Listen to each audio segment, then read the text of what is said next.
Hello, everybody. Welcome to the Bad Guitarist Podcast. My name is Andrew. And my name is Guy. And we are starting episode 27. How about that? Okay. Ah. What do you have for today? Our computer closed.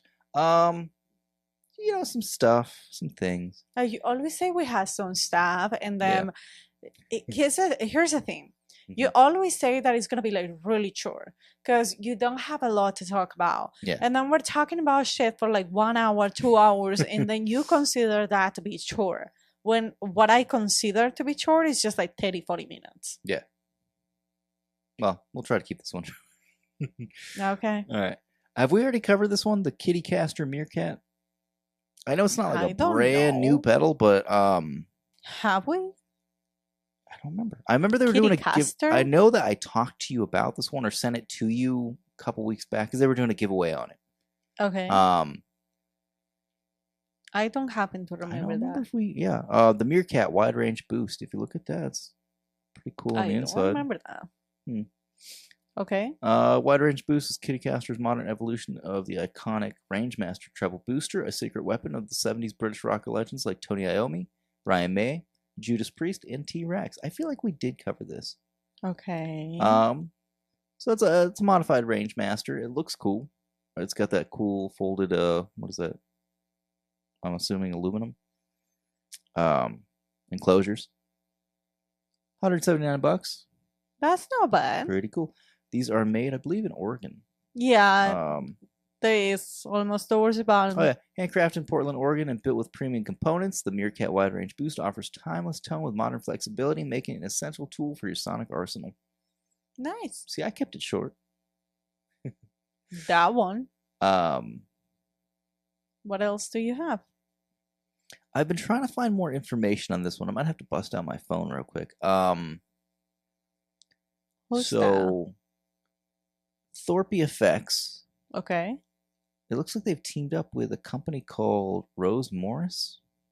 I don't know if that's a music store or something. I'm not sure exactly. Okay. So they've re-released some kind of fuzz from 1960. I'm not familiar with this one, really. It's called the Duo Fuzz, the Shaftesbury Duo Fuzz, and there are two versions of it. Okay. So let's see. There is a practical sort of standard compact one and a more accurate full replica. So check in Guitar Pedal X because it seems like that's the only real article I can find. There's just social media posts about it. So the Heritage Edition is €349. Okay. And it's a fully period correct vintage reproduction. Same circuit board size of the original. The Heritage also has new old stock germanium diodes. Compact Edition is €249. A little bit different. And looks like 2-foot switches. Controls, balance, expander, which is fuzz intensity. Tone foot switch, flat and scooped on and off. Okay, here you go. So it's a reproduction of the Univox Chine Honey Super Fuzz, which was an original OEM manufactured product. So back then, I don't know if you're familiar with this because you watched some of the JHS show and stuff. Yeah. But back then, all these brands in countries like the United States and UK and whatever, they would contract out OEM brands that would be manufactured in places like Japan, and they'd import them and put whatever brand name you want on them. But they'd all be the same pedal. Kind of like what they do now with the Chinese pedals, like the K-Mize and Kuvave and all that kind of stuff. It's like they're all kind of the same product, just in different remember labels. I went to Alibaba because I wanted to buy things on bulk. Yeah. Because I wanted to sell them. And I came to find out all the mini pedals that they sell on Amazon, on Alibaba. Yeah, they're just the brands get them from Alibaba. Yeah, like I literally could buy like 1,000 of them. Yeah, like really for like cheap. $2 each. Yeah. And they put whatever logo you want on there, which because you were trying to start like an Amazon store, and you were trying to figure out what you were going to sell on there that you could like. Yeah, put a branding I on. know what I want to sell on it. Yeah. I was just trying to figure out like how to do it because I wanted to sell like dogs. Like products, dog not products, like shampoo or anything like that, like collars and things like that. And I was just looking to see where to buy them cheap and then just have them Yeah, have add 'em whatever they customized. wanted. Yeah. But I think because we talked so much about pedals, Yeah, like you every just time end I up was looking trying at to the- look something on Alibaba, just Yeah. no pedals came up as recommendations though. Yeah. But that's when I came to That's find probably out one of the that. probably one of the most popular products because Totally. they're relatively cheap, and like I said, you can throw whatever brand name you want on there, and they Yeah. will sell on Amazon. Okay. So I don't have a whole lot of information on this really. It just looks like Okay. Reproductions. Thorpe Effects is well known, and they do some great stuff. Okay. I don't know. I was trying to find a little bit more information. Their own website didn't have anything listed. I know their social media said something about it, but it was just like a post. It's pretty cool. Fuzzes are always great. Got nothing to say there. Back to what we were talking about in the previous episode. We were talking about President's Day sales and stuff. Yeah. Well, by the time this one airs, That's it'll be going to several be days past. after President's Day. But there's something I came across that I thought was kind of interesting. Okay. I just happened across this in my travels. Of course. When you buy a Danelectro guitar or bass right now from Sweetwater, you get this pedal for free. It's like a brand new pedal. It's the Spring King Jr., which... So you buy the Danelectro. Yep. The Spring King Jr. No, pedal is free. Yeah, it's free. And I think I might have covered this. Why? I don't know. It's the deal they're doing right now. Okay. The Spring King Jr. Okay. I don't remember if I covered that the one episode that you missed when you were sick, or if we covered this together. But there's real spring in there. It's a real spring reverb. And this is brand new. This just came out like a month ago. And it's a $200 pedal. Why? I don't know. Do you think it's not selling well? I don't know. Maybe it's just a promotional thing because they want to get the word out there about it. But I don't know.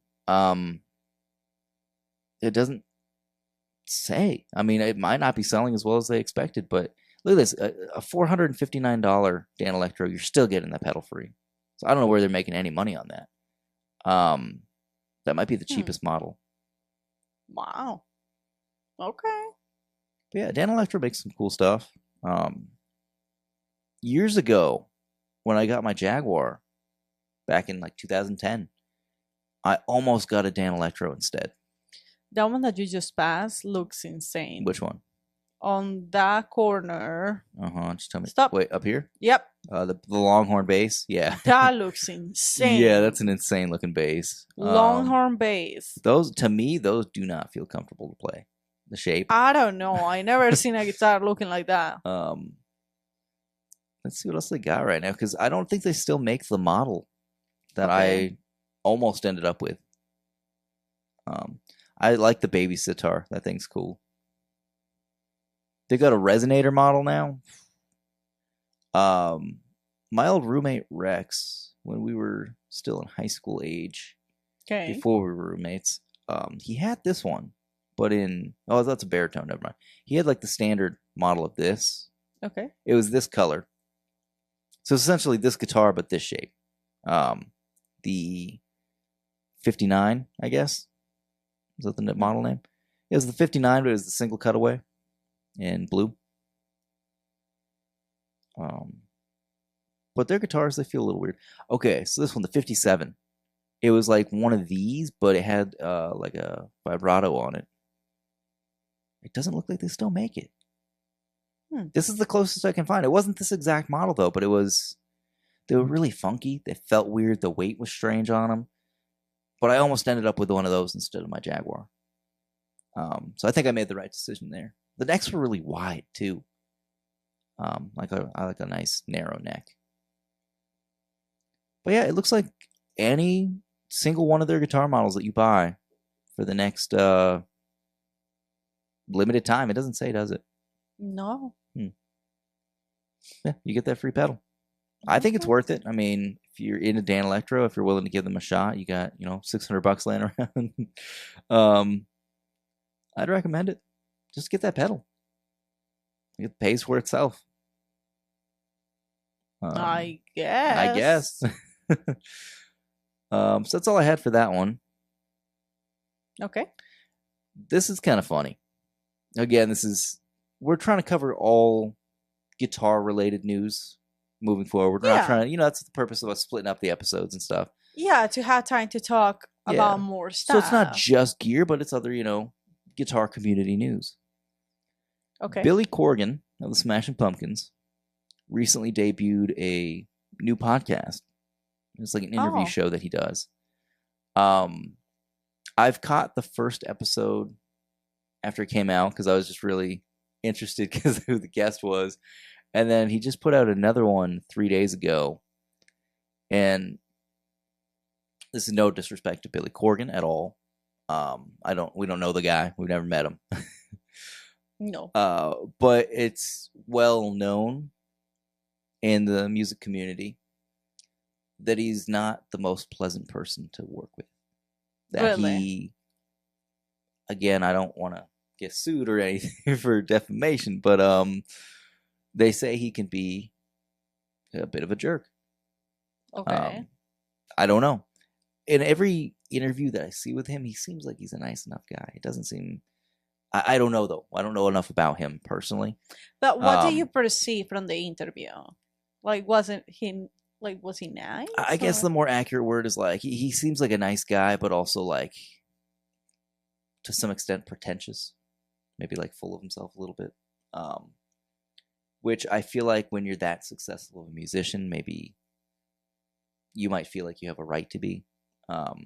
He's a very well-established, very successful songwriter and performer. Great guitarist. So I think it's hilarious that his new podcast, it's called The Magnificent Others. Okay. His first two guests are the only two people that maybe other people would compare to being more unbearable. Okay. I'm trying to say this in the most respectful way possible, but his first guest was Gene Simmons. And I watched it, and I have so much more respect for Billy Corgan after watching this interview, because Gene Simmons just tries to go off topic constantly and like just go ramble on about stuff about how he's the greatest and how he was the first to have this idea, that idea, and how, didn't he have a reality show? Yeah. At a certain point. And Gene Simmons is just kissing his own ass. He even mentions the show and everything, and oh like, my god. Billy Corgan tries to be like, oh yes, that's Gene Simmons, the character, not the person, right? Like, and he's just trying to keep him on topic, and like, he's trying to paint Gene Simmons in a good light, and like, make him look good. And the dude is just like making the worst of the situation. Like, I don't know, because I do remember like watching. I don't think I watched the whole show, but I watched like episodes here and there. Yeah. When he had the show. Yeah.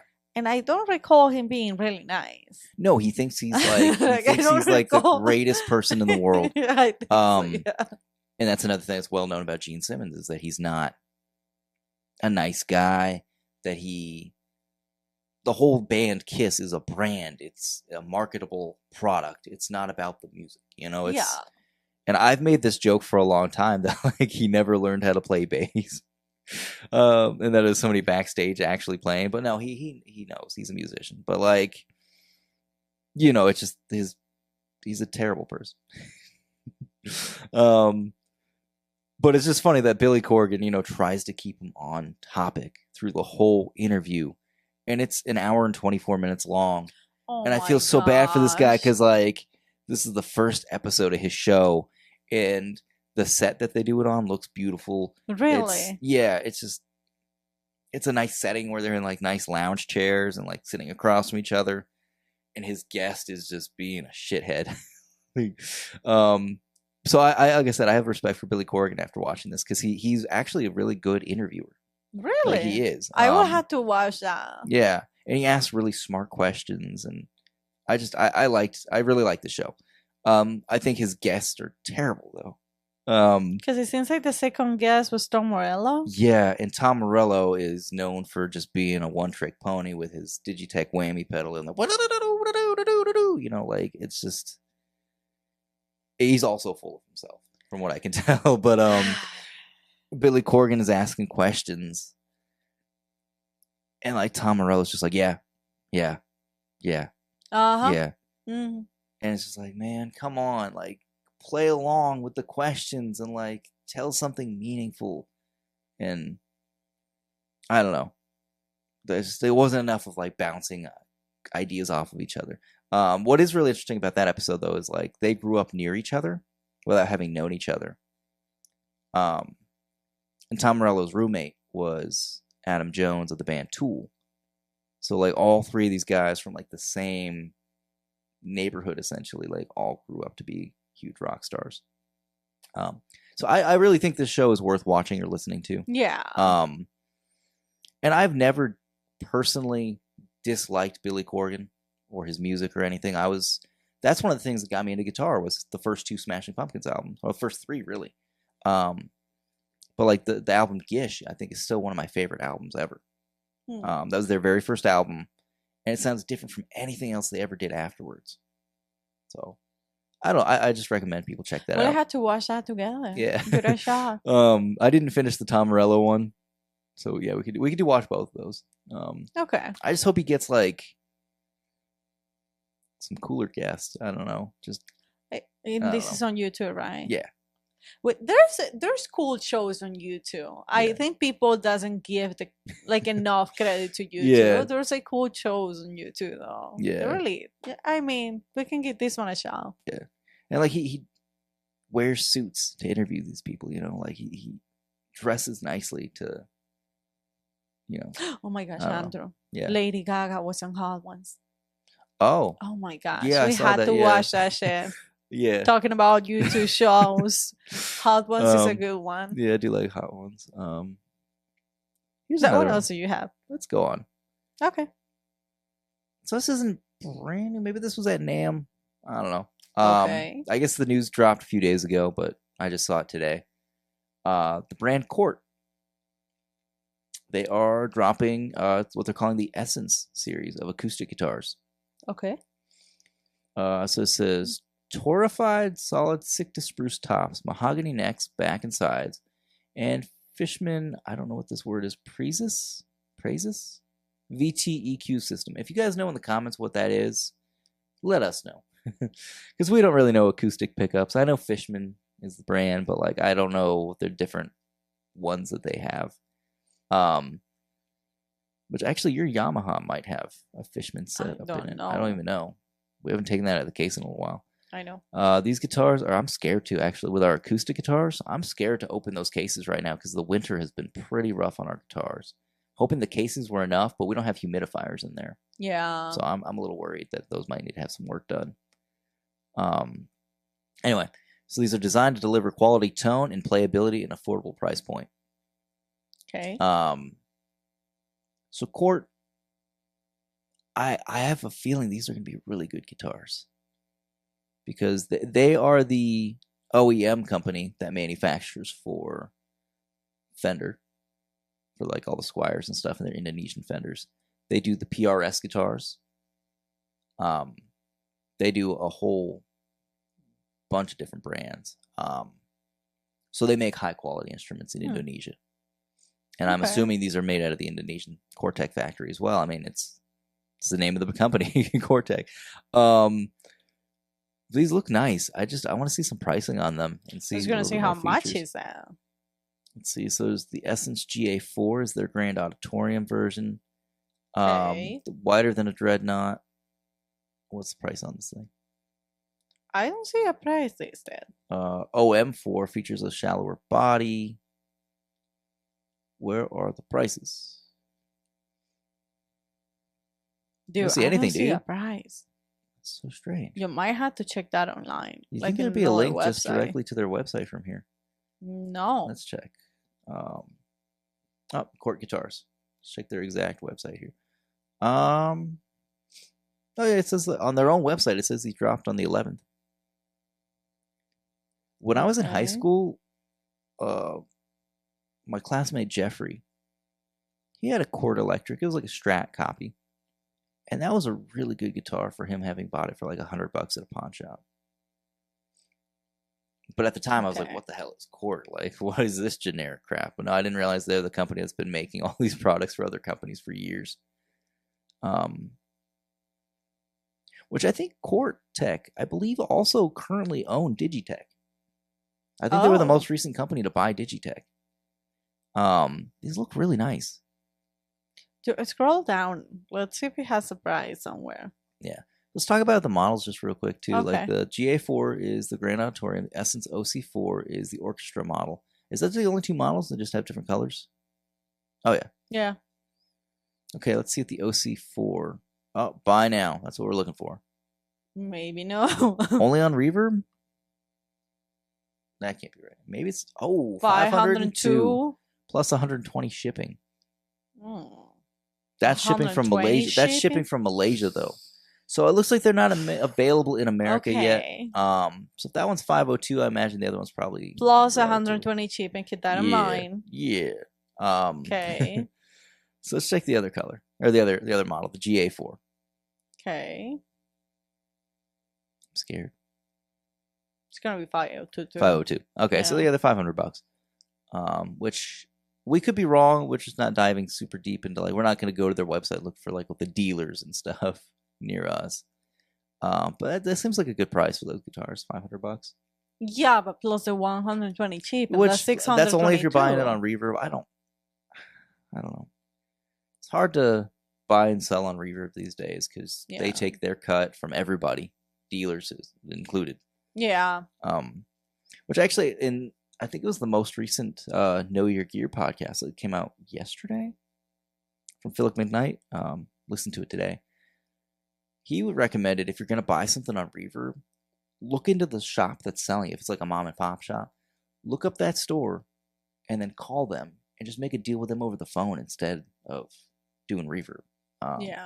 Which, obviously we're not getting any sponsorship from Reverb from that, from saying that, but I don't know.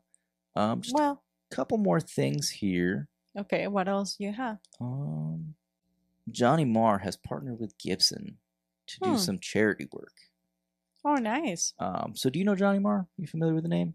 No, I like the charity war. Yeah. Johnny Marr, he's a guitarist that has... I don't know that one. I like that he's doing charity war. He's a guitarist that has a career that has spanned decades with a ton of different bands. He has my mom's haircut when I was growing up. Your mom had that haircut? My mom had that haircut. It's funny because I'm looking at like what it says on this page about his career. And it's not even the bands that I was even thinking of in my mind. Okay. Because to me, the big Johnny Marr bands, the Smiths, which launched his career. Okay. Which his guitar tone from the Smiths is something that like I've always been a huge fan of. That's kind of one of my influences in my playing. Because he uses like the JC amps with chorus and vibrato and stuff and reverb. That's something I usually do. But that one, at one point he played with the Gorillaz. Really? He was guitarist for the Gorillaz. Okay. And then he was the guitarist for, he might still be guitarist for Modest Mouse. I don't know that one. He was an additional guitarist for them. But it says here, there's more projects I didn't even know he's in. He was in the. I never know how to pronounce that band. Okay. So he did that project. The Pretenders, didn't know he played with them. The Cribs, I only know by name. I don't think I've ever actually listened to the Cribs. And he's worked with Noel Gallagher's High Flying Birds. Noel Gallagher of the Oasis Brothers. Come on, you know Oasis. You know Wonderwall. No, you're like Noel Gallagher. I was gonna say Frank Gallagher from Shameless. No. Okay. Well, no, it's funny because you brought up the Shameless reference. Just for the last name. Noel Gallagher's brother is Liam Gallagher, which is a character from Shameless. They named that character. No, they named that character after That's so Liam funny. Gallagher. So anyway, he's teamed up with Gibson. Let's get back on point. Okay, get back to it. They're doing a limited run of 20 Les Pauls that are modeled after his personal Les Paul with a Bigsby. Okay. So it's a 1984 Les Paul Standard, mixed up with a Bigsby on it. So they've done 20 copies of it. They're all signed by him, and they're going to be listed at the Gibson Garage in London, their London location. And all proceeds are going to go to the Teenage Cancer Trust. So, pretty cool deal. Let's see if there's any more information. So he used this guitar extensively while recording the Smiths' second album, Meat is Murder. Or seminal album, Meat is Murder. The guitar became his primary instrument throughout his career with the Smiths and subsequent projects, including the ones that I previously mentioned. He teased the new model last week via social media, and today Gibson now has launched and released images and statement from Marr. However, we do not know the price of these yet. Okay. But it says he bought it in Manchester back in the day. It's the guitar that he's kept and used. He's put out a bunch of different records. Huh. Okay. I wish there was more information, though. I mean, it says there's just going to be that limited run. Yeah, it starts on February 21st. So this episode will air before that, I believe. Yeah. I'm sure they're going to go fast, especially if they're selling them in London. Because bands like the Smiths, you know, the Gallaghers, like Oasis and stuff, if he's associated with any projects like that, stuff's going to go quick. Okay. Here you go. Okay. Support young people with cancer. So an exclusive collaborative range of Cancer Trust Gibson merchandise with a newly created design by Jamie Hewlett will also be available for those unable to purchase one in the limited edition guitars.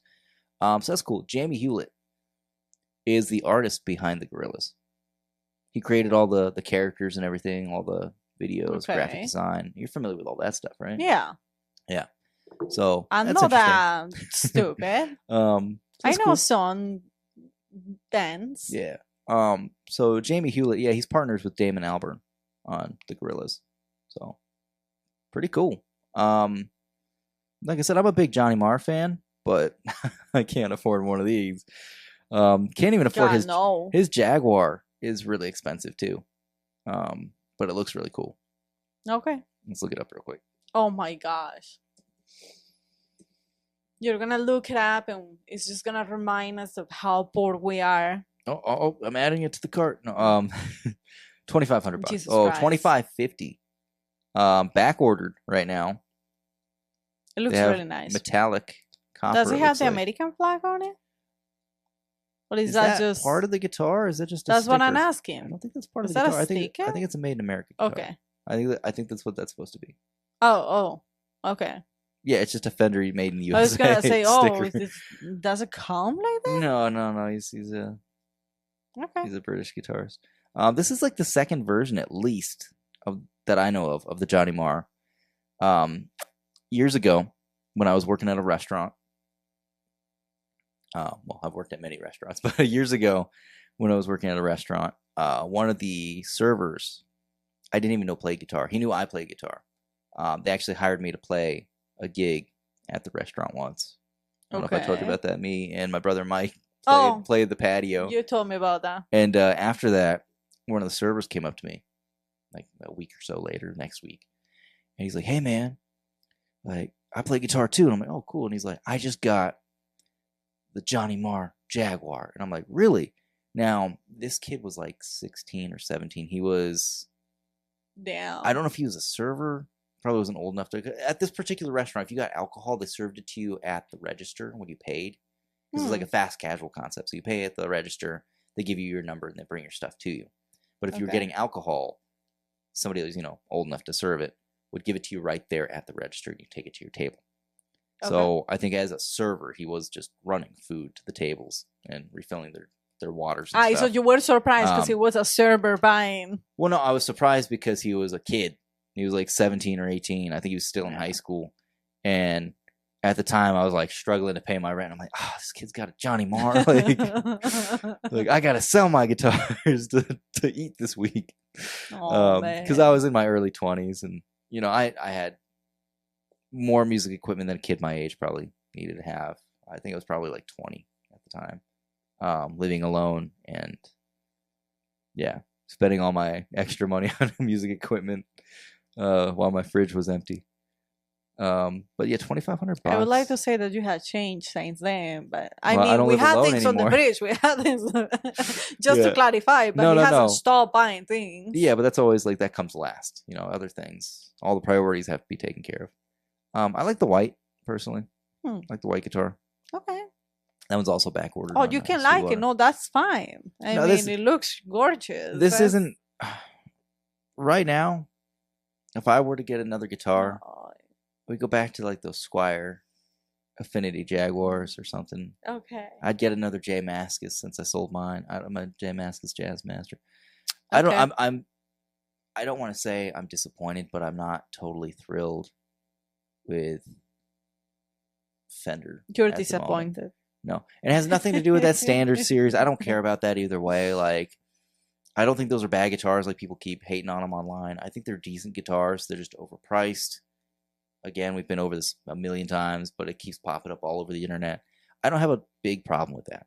I just think they're overpriced for what they are. My Player 2 Telly, like I said, had a lot of issues right out of the box. So I don't know if I were to like right now buy another guitar, which I'm not, but like I don't know if I would want to buy another Player 2 series. I don't want like, to think that we're gonna buy expensive guitar and then we're gonna have to take it to get it repaired like right away. Exactly. Like, I'm no thrill about that. So I don't know. And then Will from Banana Labs just did a video on the Player 2 Jaguar, which his right out of the box, he had to do a bunch of work on it. He had to level the frets. He has a good video on it where he just went through and he on his second YouTube channel, Banana Vloggies is the name of the channel, which I recommend you guys check out. He went through and he redid the whole neck, essentially all the frets. And, I don't know. You know, he was having issues with it right out of the box, and it was pretty much similar stuff that we had wrong with the Player 2 Telly. So I got no problem sticking with Classic Vibe or Affinity for a little while if I were to buy another guitar, because it's something cheap that I feel comfortable doing the work on myself without the risk of like messing it up, you know, because I'm not like a super professional tech. I've worked on guitars for as long as I've been playing, but for that price point, I don't want to mess up a brand new guitar. Yeah, shouldn't have to even work on it other than a basic setup, you know. You will think. Yeah. Okay, what some else free do you stuff. have? There's a free thing coming out right now. Free? I learned about this. I'm gonna get this. Huh? Yeah. 13 days left. As of today, 13 days left when we recorded this. So by the time this comes out, it'll be like, what, 7 or 8 days left. Universal Audio. Their 1176 compressor plug-in. Get it for free right now. I don't know what the usual price on this thing is. But the 1176 compressor, that's a classic Universal Audio compressor. Everyone's used it for decades. Jimmy Page used to stack two of these on each other. I don't know. It says from UA with love. I don't know what the usual price on this is. But it is a great compressor. You can use it almost to overdrive your sound if you stack multiple instances of it on itself. I'm getting it. I don't know. Like I said, until February 28th, you can get it for free. So, I recommend. Wow. It's much cheaper than buying the actual physical version of it. They do have a pedal version of it as well. Yeah. Okay. Yeah, they get the pedal version of it. They have the rack unit version. Warm Audio has knockoffs of it. Pretty much every company these days has a pedal version of their take on the 1176 style compressor. Like Origin Effects does the Cali 76. Wampler has one, I believe. So I'd recommend jumping on this. It's free. Well, if you're somebody that records, you use a DAW, like even if you don't like it, just get it and see how it is. Yeah. Yeah. So I'm gonna check that one out. One last thing, I got a topic for you. Okay. What is it? Before we get out of here, if I can find it. You have so many tabs open on the computer. Where is it? Did I close out of it? Dude, I have no idea. It's a new thing I keep seeing pop up. Okay. Last few days, I watched this video by Levi McLean. It looks like John Nathan Cordy put out a video one day ago. Right here on Reddit. What exactly? Right here on Reddit, there's stuff. So people are talking about fake guitarists on Instagram and YouTube, and TikTok, Okay. other social medias. But they're mostly calling them fake Instagram guitarists. What is that So, like I about? said, I watched this Levi McLean video that came out 5 days ago, as of Okay. day that we're recording this. Who's Levi Um, McLean? he's a musician, bass player. Um, Okay. I don't know much about him. I've only seen a couple of his videos. And like I said, the John Cordy put one out as well. But what is that about, So though? people are talking about this. So there are people putting out videos on social media of them playing guitar, doing like the double tapping thing, and it sounds unreal. The example that Levi McLean was using was a kid. I'm calling him a kid because he looks like a younger guy. He's doing the double-handed tapping thing, and he's doing super fast, and it's making these like dubstep EDM sounds. And so a Okay. bunch of people complained in the comments like, "This is fake. You're not really playing that." And I guess there was a music But producer. was it fake? Well, here's the thing. There's a music producer that breaks it down. And is like, you see how the top string, like the low E string, is like vibrating, but on the sound, that sound, it's muted. You don't hear that guitar string at all on the recording. So like he's either editing out certain parts or he's overdubbing and making it look like it's all one seamless thing of him just like, and it's making these like crazy like like dubstep sounds and stuff. Okay. And it almost sounds like video game music. Perfect example I can provide is like Nick Reinhardt of Terra Malos. He has been doing that kind of style playing, like the two-handed tapping stuff and like noise rock kind of stuff, math rock, since the 2000s, the 90s, 2000s. He's been doing that his whole career, and he's well known for it. And he does it in a way that you could tell he's playing, he's actually playing. But this new generation of guitarists on Instagram and stuff, they're doing that same kind of concept, but they're playing things that are technically impossible. Like there's sounds that are overlaid them playing that there's no way that's one track. Their hands aren't lining up with what those notes would be, and people are calling them out on it. So this music producer called out this guy about it, and then the same guy puts out a video where he's like, "No, here's me actually playing. I'll turn off all the effects and everything. You'll just hear the direct guitar in sound. So you hear just the guitar direct into my recording interface. Okay. And this is what it sounds like." So he takes off all the effects, and there he is playing it. So you hear what it sounds like without the effects, but then that's still, that guitar string is vibrating like crazy because he keeps hitting it accidentally as he's doing the tapping thing, and it's not making sound. So people think that when he went back and made the reproduction of it, like when he posted the video of like, here I am actually playing it, that he overdubbed again of him faking it, but with a clean sound. So it's up to debate on that. But there's, like I said, other people talking about this now. There's Reddit posts about it. There's Instagram posts about, that says these fake guitars are an insult to our intelligence. Fake guitar crisis. These Instagram guitarists need to be stopped. I believe Jordan Wave, who is a real Instagram TikTok guitarist that does the intricate kind of stuff, he's talked out about it. I mean, they're all trying to sound like Yvette Young and Tim Henson, who are people that have been doing this their whole lives, that are really talented and do it for real. And they're trying to get to that level of like notoriety. They're trying to become famous for doing the stuff that they probably can't really do in person. So people are referring to them as fake Instagram guitarists, and then they're asking these people to just verify, like, can you actually do it? Like, which is kind of sad, because these people might actually, some of them in some of these instances, they might actually be doing it. But the Levi McLean video that I watched, he fooled his followers because, to prove a point, he did a video of him playing his bass and put it out, and people liked it, and whatever, the usual social media stuff. Not a single person commented on it and said this is fake, but it was fake. Oh. He faked it himself by just a couple parts throughout where he overdubbed something to make it sound impossible. But nobody caught it. So he did that as a test, and then he did a couple different versions of tests with it on how to fake it, to show how easy it is to fake it, to prove that these people are faking it. And then he deleted those videos and removed them, so he didn't have that on his social media anymore. But he just ran an experiment to see, like, oh, can you actually just fool people? Like, will anybody even question that this is fake? Wow. He said he eventually got one comment that somebody was like, haha, you added some fake noise. I don't know. I guess this is a thing. I didn't even know. I mean, everything. I wonder if these people are just using AI, or if they are actually playing the little parts and piecing it together.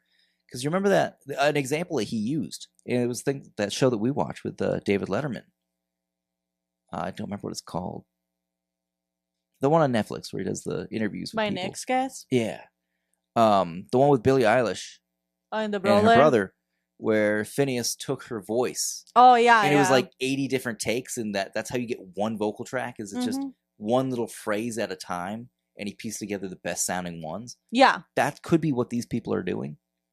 Or they could just be using a complete AI generated track and then mimicking the notes.